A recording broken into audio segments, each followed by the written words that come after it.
Bom dia, ciclistas da consciência! Como vocês estão? Espero que muito bem. Eu tô aqui, com mais de 1 hora de atraso, porque também tenho o direito de ser vulnerável e fui dormir super tarde por conta de trabalho. Então me dei um pouquinho mais de cama hoje. Vamos chegando, meu povo. Vamos botar aqui o nome do livro. A coragem de ser imperfeito. A coragem de se atrasar e tá tudo bem. Sem se julgar. Fixar comentário. Deixa eu mandar pros de todo dia. Bom dia, Luciane, Eduardo. Deixa eu mandar pro povo de todo dia que devem estar achando que a terra me engoliu. Vamos ver. Os de todo dia aqui. Ai. Vamos lá. Foi. Leitura e chega de enrolaçada porque já chegou atrasada no próprio evento. Uau! Olha como começa o capítulo. A coragem que nunca podemos desdizer, mas eu já li isso. Ah, já sei, tá aqui onde eu parei.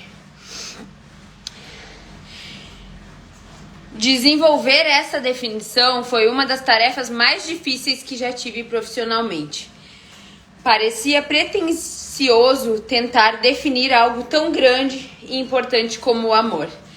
Essa sempre me pareceu uma incumbência de poetas e artistas. Minha motivação não era esgotar o assunto, mas iniciar uma conversa sobre o que precisamos e queremos do amor. Confesso que combati os dados da pesquisa com todas as minhas forças. Eu ouvia repetidamente dos participantes que o amor próprio era um pré-requisito para amar aos outros. E detestava isso. Às vezes é muito mais fácil amar Steve e as crianças do que amar a mim mesma. Uau! É muito mais fácil aceitar suas peculiaridades e excentricidades do que praticar o amor próprio, convivendo todos os dias com meus enormes defeitos. Uau! Quem aí acha mais fácil amar os outros? Dos outros, por mais que a gente conviva de perto, parei de pedalar um pouquinho que eu quero mandar para 2 pessoas que não apareceram aqui. Bora! É muito mais fácil a gente amar os outros que a gente não sabe também, por mais que a gente conviva, a gente não conhece todos os defeitos das pessoas, mas os nossos a gente conhece. Então o nosso filtro do amor próprio passa por todo o julgamento que a gente tem da gente mesma. É aquilo que eu disse outro dia. Quantas vezes a gente fala pra gente mesmo coisas que jamais falaríamos pra um amigo? Jamais falaríamos pra um amigo. E nisso também passa por tu amares mais as pessoas que convivem contigo, como teu marido, teus filhos, do que a ti mesmo. Vamos ver onde vai parar isso. Mas tendo praticado o amor próprio com perseverança nos últimos anos, posso afirmar que isso aumentou imensuravelmente a qualidade dos meus relacionamentos. Ao amar a mim mesma, ganhei coragem para me mostrar e ficar vulnerável de maneiras novas. E é disso que se trata o amor. Alguns de nós são ótimos em fazer declarações de amor, mas estamos mesmo indo além das palavras? Estamos conseguindo ser nosso eu mais vulnerável? Estamos mostrando confiança, gentileza, afeição e respeito para com os nossos parceiros? Não é a falta de declaração de amor que nos coloca em dificuldades nos relacionamentos. O que produz as feridas é deixar de praticar o amor. Uau! E quantas vezes a gente... ele chegou e terminou de uma hora para outra. Gente, relacionamento não termina de uma hora para outra. Balde enche pingando. Será que tu não tá te diminuindo tanto pra caber numa forminha? E daí tu não tem tempo de saber como tu gosta de ser? Bom dia, galera de Portugal. Juliana Santino na área. A gente atrasa, mas não falha, vocês viram, né? Continuemos tornando-se autêntico. Isso daqui é potente. Anteriormente, neste capítulo, mencionei que os pesquisadores descobriram que os atributos como ser simpática, magra e modesta são virtudes em nossa cultura associada à feminilidade. Pois quando examinaram os atributos ligados à masculinidade nos Estados Unidos, os mesmos pesquisadores identificaram os seguintes: conquista, controle emocional, assumir riscos, violência, domínio, hedonismo, autossuficiência, supremacia no trabalho, poder sobre as mulheres, desprezo à homossexualidade e busca de status. Entender essas listas e o que significam é de fundamental importância para compreender a vergonha e promover a resiliência. Como expliquei no início deste capítulo, a vergonha é universal, mas as mensagens e expectativas que as despertam são organizadas por gênero. Essas normas femininas e masculinas são o fundamento dos mecanismos de vergonha. E eis o porquê, se as mulheres quiserem cumprir as regras, elas precisam ser doces, magras, bonitas, caladas, mães e esposas perfeitas e não ter poder. Quem não alcançar essas expectativas vai cair na teia da vergonha. Ai, ai, quem nunca, né, gurias? Que ser a bela recatada do lar pra caber no potinho da fêmea perfeita. Dá pra casar. Essa é pra casar. Quem aí não caiu nessa cilada em algum momento dos seus 30 anos como eu, né, gente? Aos 30, assim, a gente já caiu algumas vezes nessa cilada. Sai do potinho! Para de ser louca! Para de querer caber nesses conceitos que implantaram na gente. Ó, hoje eu tô de energético, porque a noite foi forte no peticionamento eletrônico.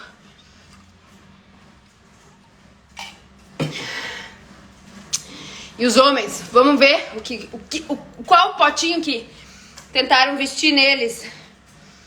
Os homens, por outro lado, precisam parar de sentir. Anestesiem os homens, gente, para que eles sejam másculos. Os homens precisam parar de sentir, começar a conquistar, botar todos em seus devidos lugares e se esforçar para chegar ao topo ou morrer tentando, porque as pessoas querem guerra, né? Quer ver uma pessoa elogiar alguém na nossa sociedade? Tu pede a definição, como é que é tua mãe, como foram teus pais? Minha mãe? Nossa, minha mãe era uma guerreira. Meu pai era um batalhador. Tira essa guerra da tua vida, meu amor. Ser guerreiro, ser batalhador não é elogio. Não é elogio. É um implante. Se a tua vida está sendo guerra, o que tu cria? mais guerra. Então vamos parar com isso. Vamos escolher uma vida mágica, leve. Diz assim, minha vida é um circo. Gente, o circo não é engraçado? Hoje em dia não temos o Circo de Solé, que é grandioso. Para de pedir por guerra. Todos nós temos memória celular de guerra. Todo mundo sabe o que é guerra. Se todo mundo diz que fulano é guerreiro, o que a gente tem na nossa vida? Mais guerra, mais batalha. Vamos escolher diferente. Esse é o meu convite. Ai, Riane, mas é só força do hábito. Gente, palavras geram pensamentos, pensamentos geram sentimentos e emoções que viram a realidade. Por que a gente tá num mundo assim, catastrófico, polarizado? Porque todo mundo acha bonito ser guerreiro, ser ocupado. Uma pessoa acha, e isso a gente falou no livro Escolha a Sua Vida, que definição de sucesso é dizer: tô atolado, tô sem tempo pra nada. Gente, ontem eu me envergonhei de mim mesma.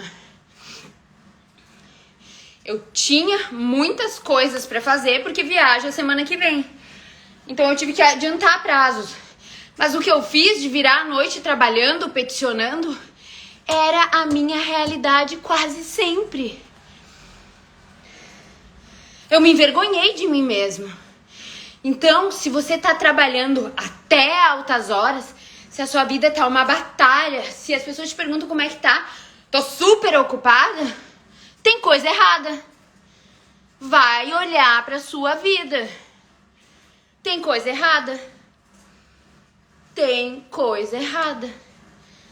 Quando tu não tem horário pra ir numa academia, pra fazer uma terapia, tu não tem uma hora pra ver uma live e cuidar de ti, tá tudo errado. Falta de organização, pra dizer o mínimo. Falta de prioridade pra te cuidar. Então o que eu fiz? Dormi 1 hora a mais hoje, porque eu dormi de menos na madrugada.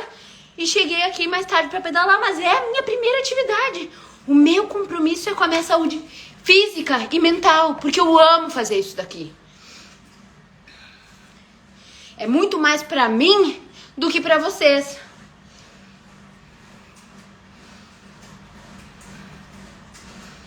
Então percebam que conceito de sucesso é esse que permeia essa sociedade. Que a gente acha, inclusive, e cria os filhos dessa maneira. Ah, não, meu filho vai turno integral, tá cheio de atividade extracurricular. É judô, é inglês, é balé, não sei o quê. Gente, a gente já cria essas crianças nesse conceito de que a vida é uma roda de hamster. Quanto mais ocupado, melhor. E por que isso? Porque quanto mais ocupado olhando e fazendo coisas pra fora, menos ocupado tu tá contigo. É o viver pra fora, não é o viver pra dentro. Por que tanto casamento acabou na pandemia? As pessoas nem se conheciam, se cruzavam de noite em casa, jantavam, tinham que discutir quem ia no supermercado e tal, e esse era o convívio das famílias. Não tô generalizando, mas de muitas. E daí as pessoas se juntaram de uma hora pra outra sem se conhecer. Quem é esse estranho na minha casa? Daí acaba o casamento. Essa foi a realidade. Se a gente não conhece nem a gente mesmo, como é que a gente vai conhecer o outro? Faz sentido? Faz sentido o que eu tô falando, gente? Eu acordei depois de uma noite de trabalho. Antes fosse de uma noite de festa, uma noite de amor, mas não, foi uma noite de trabalho. E vocês nem pra me responder.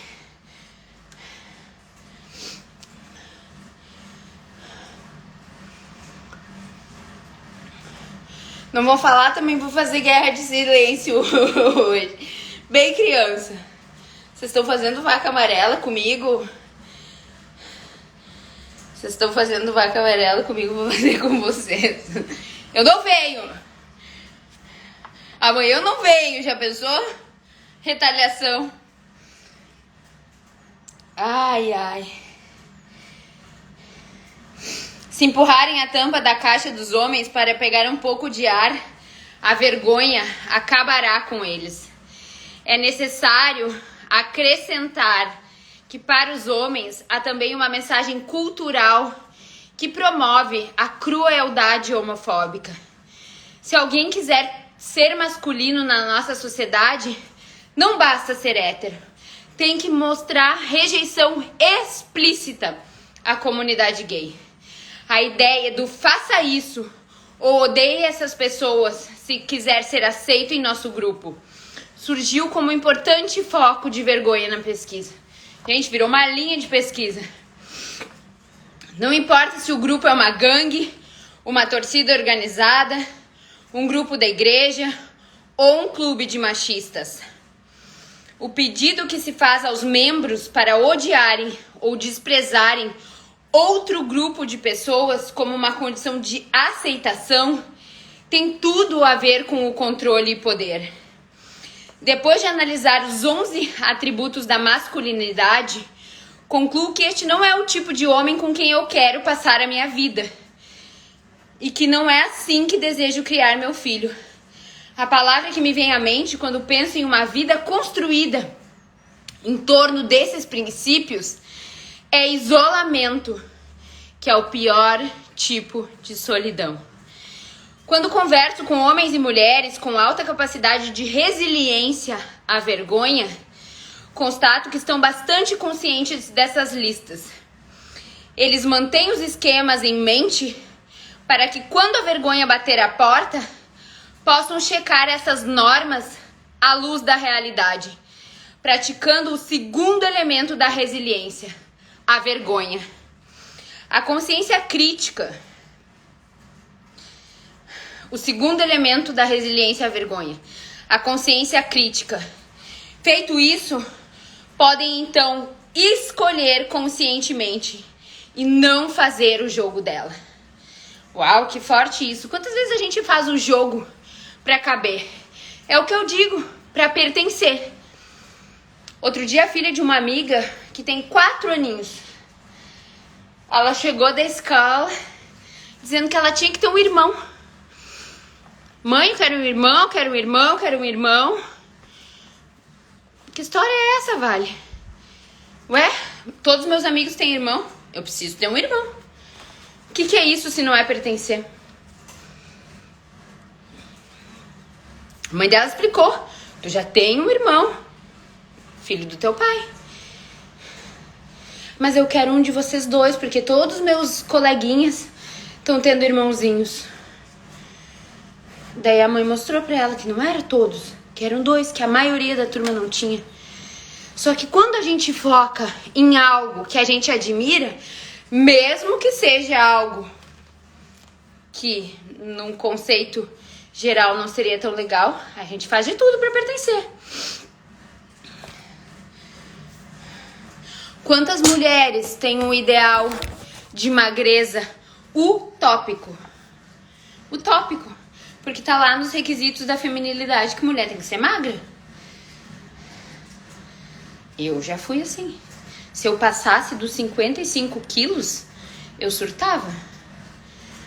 Eu gosto de ser bem magra ainda.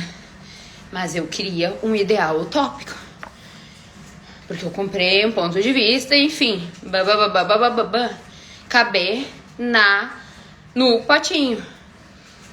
Ó. O Eduardo tá falando dessa tal conformidade social que nos consome. Óbvio que nos consome. Desde criança.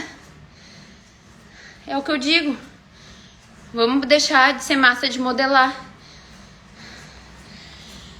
Ai, ai. Vamos lá? O homem possuído pela vergonha ouve. Você não deve ficar emotivo quando tiver que demitir pessoas. Uau. O homem que pratica a resiliência à vergonha reage assim. Não vou aceitar essa mensagem. Trabalhei com esses caras durante 5 anos. Conheço suas famílias. Tenho o direito de me preocupar com eles. Gente, parece que essa sociedade imputou que a gente seja robô. Não, tu não vai sentir nesse caso, porque se tu for um gestor que se emocionar, demitir a pessoa... É óbvio, eu já tive que demitir pessoas na minha carreira. Gente, é barra. Por pior funcionário que seja, em termos técnicos ou em termos de conduta, nunca é um ato legal, né? Sem consciência. Porque quando a gente tem consciência, a gente não tá dispensando a pessoa. A gente tá dispensando a prestação de serviços da pessoa. E tudo depende da forma como a gente conduz.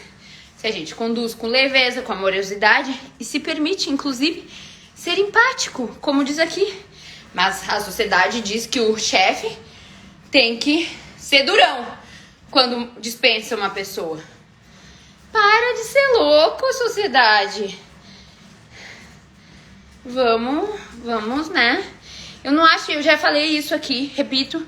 Não acho que a gente tem que se colocar no lugar do outro. Que a gente não tem como fazer isso nunca. E outro dia eu falava com uma amiga que vem de uma família extremamente pobre do Nordeste.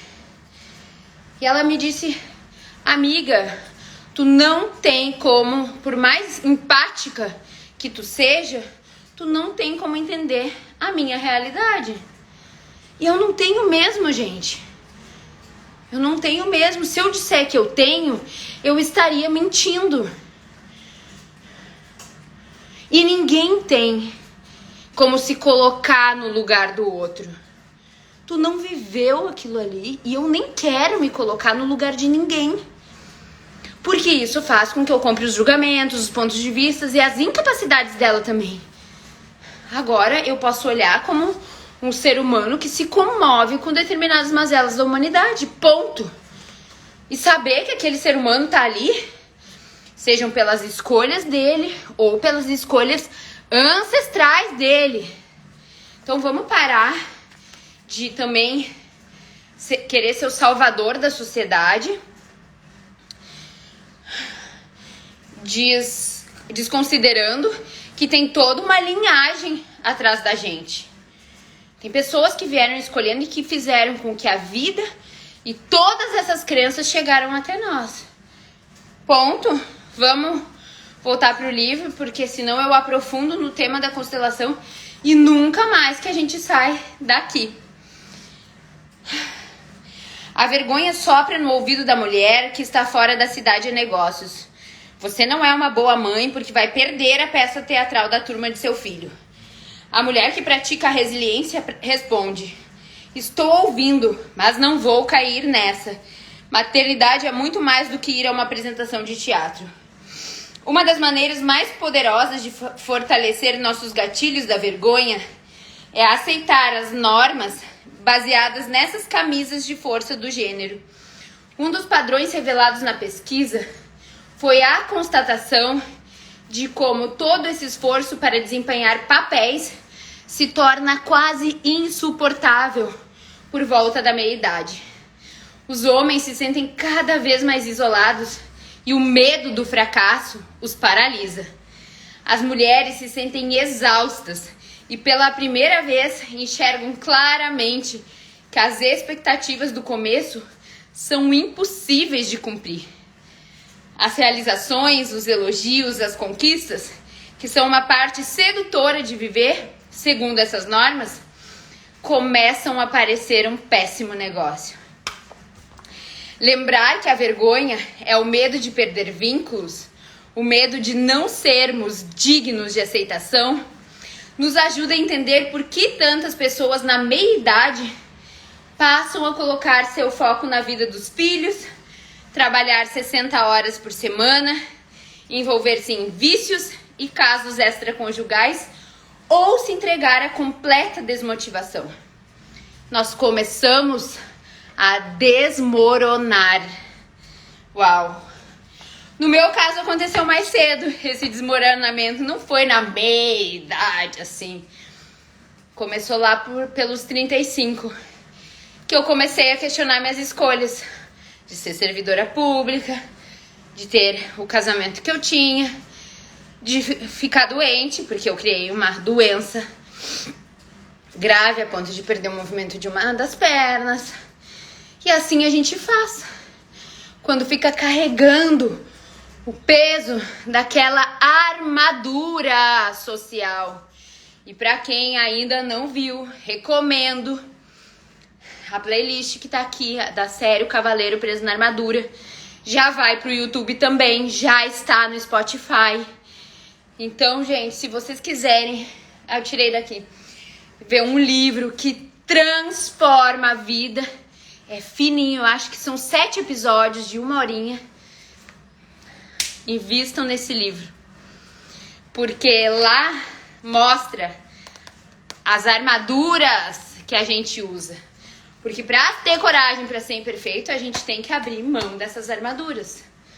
E é isso que eu tô trabalhando aqui com vocês. Só que a gente só pode saber que veste uma armadura quando a gente toma consciência. Ou tu acha que na inconsciência tá tudo certo, tá todo mundo me dizendo que eu tenho que ser assim. E eu sigo sendo assim. Que é o único caminho neural que eu conheço. Por que a expansão da consciência e inteligência emocional tem esse papel? Porque abre porteira que talvez tu nem queira passar. Sai da gaiola!